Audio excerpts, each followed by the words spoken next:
This Lecture 6 originally runs for 2 hours and 40 minutes. I've watched it at least twice to create this summary for you, and am also working on detailed PDF notes. If you're interested in getting these notes, check the description and join the list.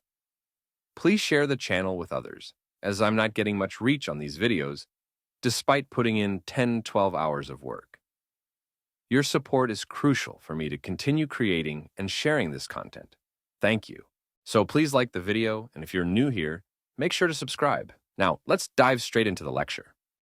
So, we did not have any news today, but we have some high-impact economic drivers coming up with PPI and CPI releases tomorrow and the day after.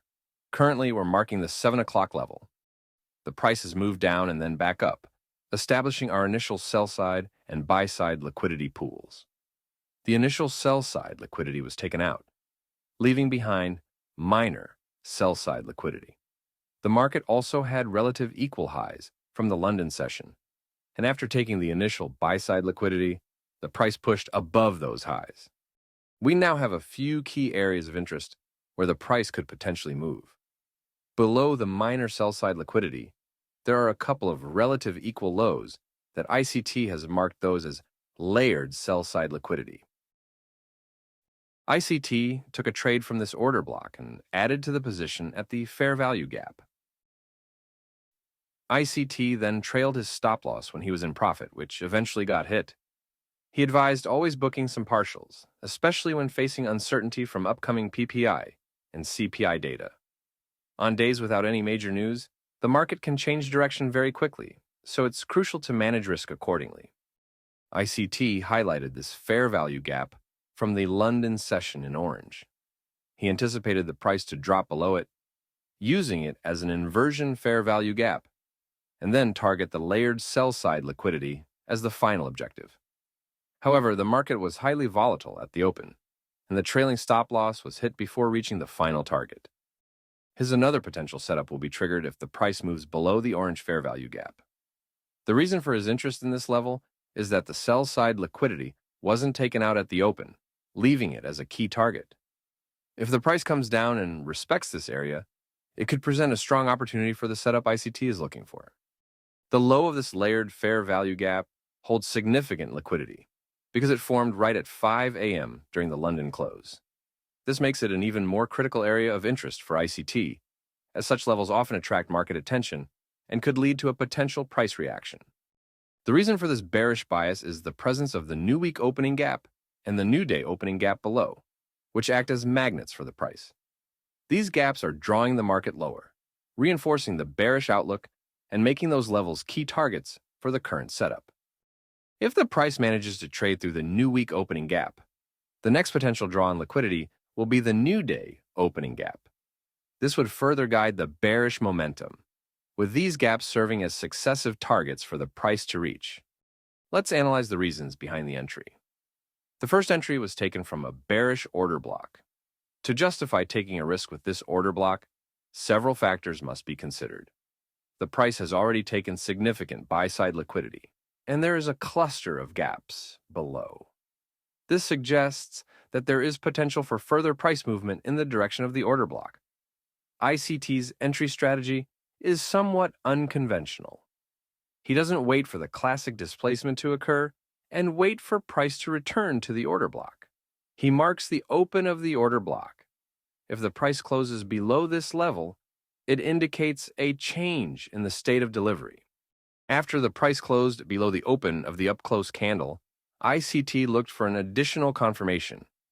Specifically, he wanted to see the next candle open below the open of the up-close candle and then move to the order block. He enters his position on this up-close candle.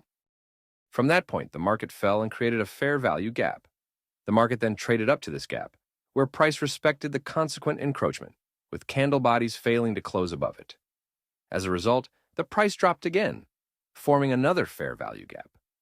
ICT took a short position from this new gap, focusing on how the market addresses previous inefficiencies.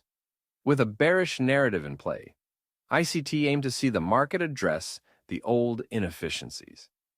We also anticipated the first minor sell-side liquidity to be tapped. Given the new week's opening gap below and the absence of a typical Friday retracement, TGIF, which usually ranges from 20 to 30% of the weekly range.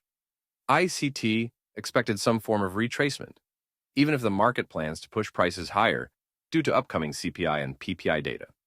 ICT mentioned he prefers to take trades before the morning session, especially when major news events are on the horizon for the week.